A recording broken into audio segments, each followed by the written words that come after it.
Et là, vous prenez votre dame sauvagement, vous mettez en F7 et c'est échec et mat.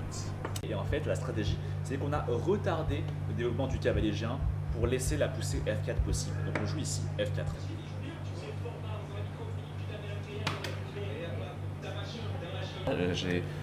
Comme je suis quelqu'un de très créatif, je l'ai appelé Julien Song.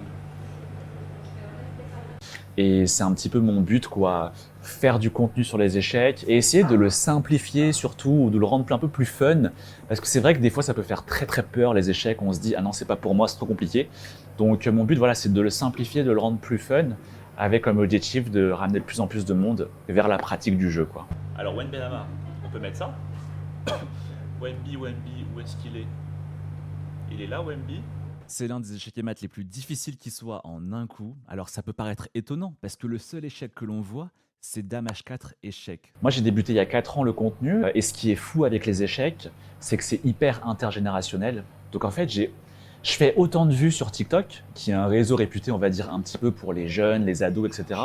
Mais je fais autant de vues sur Facebook, qui est un réseau réputé de boomers comme moi, quoi. Donc finalement, c'est fou de voir que les échecs, ça plaît à tous les âges. Là, par exemple, sur le site numéro 1 au monde pour jouer aux échecs, chess.com, en un an en France, le nombre de joueurs francophones, il a augmenté de 143%. Donc c'est devenu un truc un peu limite normal de jouer aux échecs. Et il y a de moins en moins ce côté un petit peu nerd, geek. Et puis aussi quand on voit voilà, des créateurs de contenu comme Inox, Tag ou des sportifs comme Wembanyama qui s'y mettent, forcément ça donne une image un peu plus cool quoi, au jeu.